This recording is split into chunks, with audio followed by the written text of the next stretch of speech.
प्रदेश की खबर देखने के लिए बने रहिए हमारे चैनल ABN न्यूज 28 के साथ।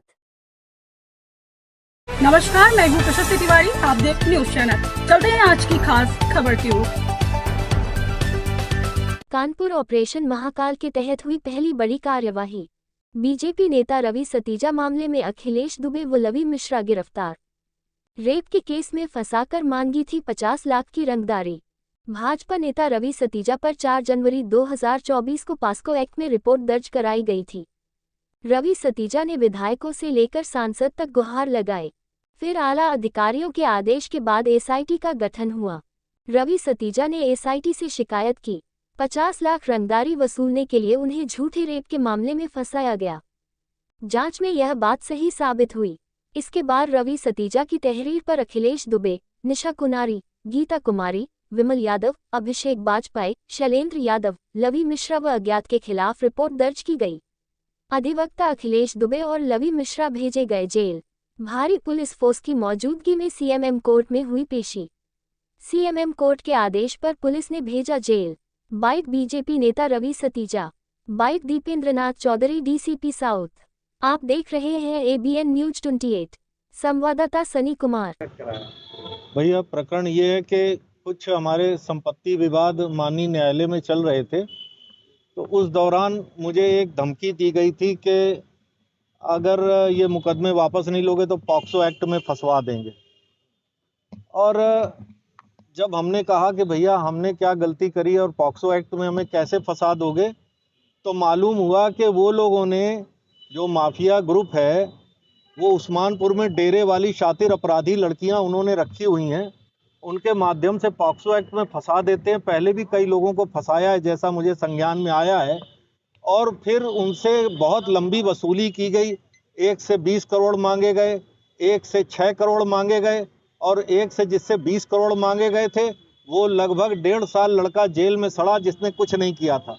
और एक लोगों को जो फंसाया गया उनसे 2.5 करोड़ रुपया लिया गया और फिर खुद ही लड़की के बयान बदल के FR लगवा दी गई।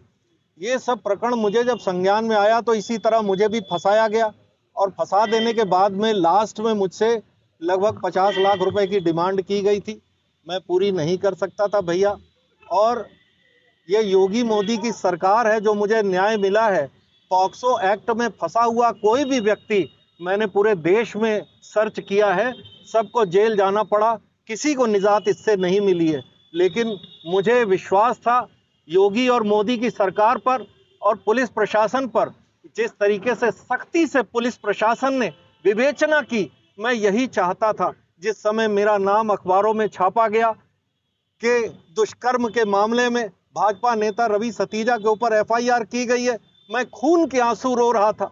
और मैं उस दिन से ये बात सोच रहा था कि जिस तरीके से मेरी पार्टी, मेरी माँ को बदनाम किया गया, मुझे पकड़ करके बहुत बेइज्जती हुई है मेरी, और मैं जो हूँ सल्फास लेकर खा रहा था कि मैं आत्महत्या कर लूंगा, मैं जीना नहीं चाहता। लेकिन हमारे पार्टी संगठन के लोगों ने हमको कहा अगर आप मर जाओगे तो लोग सोचेंगे ये गलती इसने की होगी तभी ये मर गया, ये जरूर मुलजिम था इसलिए मर गया।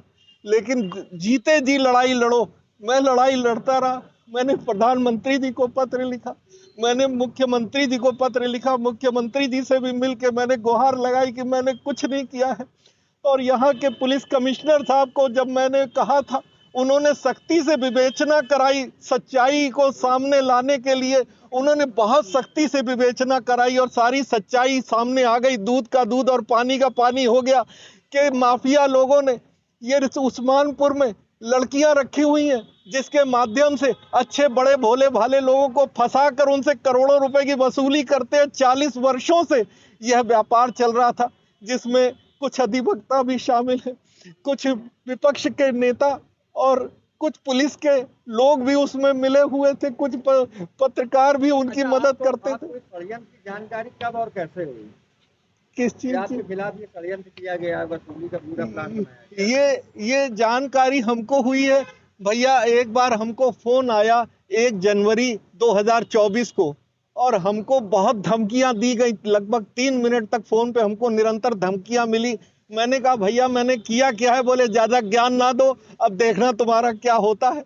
हम नहीं समझ पाए। लेकिन 14 3/2024 हम कोर्ट में एक मामले में खड़े थे, वहां एक वकील दौड़ते हुए आए, बोले आपके विरुद्ध 156(3) में मामला डाला गया है, उसमें आपने किसी लड़की के साथ बलात्कार करने का प्रयास किया। मैंने कहा भैया ये सब झूठ है, मैंने कभी कुछ नहीं किया।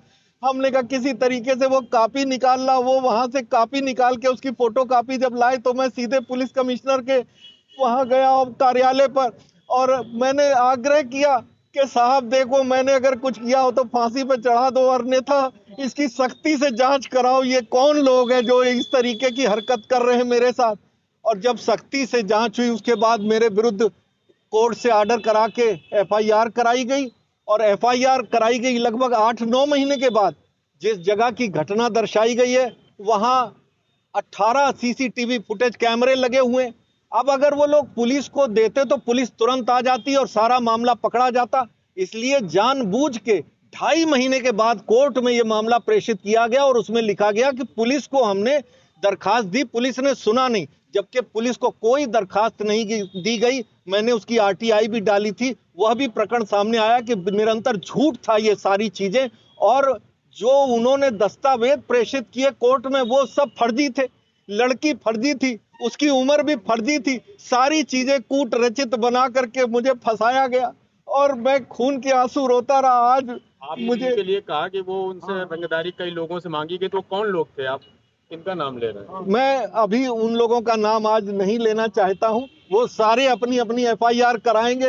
ये बांध टूटा है, ये बांध मैंने तोड़ा है और अपनी जान पे खेल के तोड़ा है। मैं जानता हूं हो सकता है मैं मार दिया जाऊं, लेकिन मैं मरने को भी तैयार हूं, लेकिन मैं जीते जी मरने को तैयार नहीं था। इसलिए ये लड़ाई मैंने लड़ी है, और इस लड़ाई को लड़ते हुए मैं पूरे प्रदेश में, पूरे देश में हर नेता के पास गया हूं, क्योंकि जितने भी नेता यहाँ बने 80% जो यहाँ मंत्री हैं, और मैंने सबके लिए जाकर के काम किया है, सबके क्षेत्रों में प्रचार किया है। मैं सबके पास जाके रोया कि जब मेरे को ऐसे फंसा दिया गया और नाजायज भोले भाले लोगों को निरंतर फंसाया जा रहा है।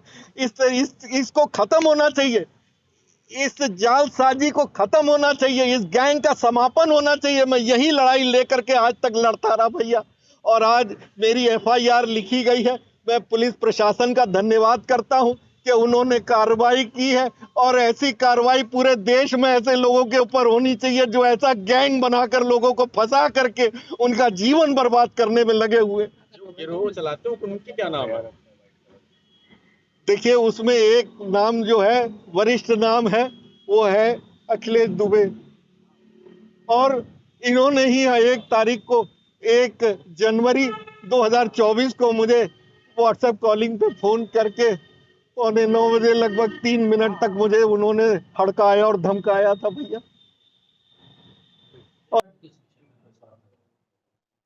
देखिए, माननीय सांसद श्री अशोक कुमार रावत ने एक पत्र पुलिस कमिश्नर कानपुर को लिखा था, जिसमें इस बात की चिंता व्यक्त की गई थी कि कतिपय लोगों द्वारा एक संगठित गिरोह बना करके भोले भाले लोगों पर फर्जी मुकदमे, पॉक्सो एक्ट के, बलात्कार के, छेड़खानी के लिखवा करके उनसे जो है अवैध रूप से धन की उगाही की जा रही है।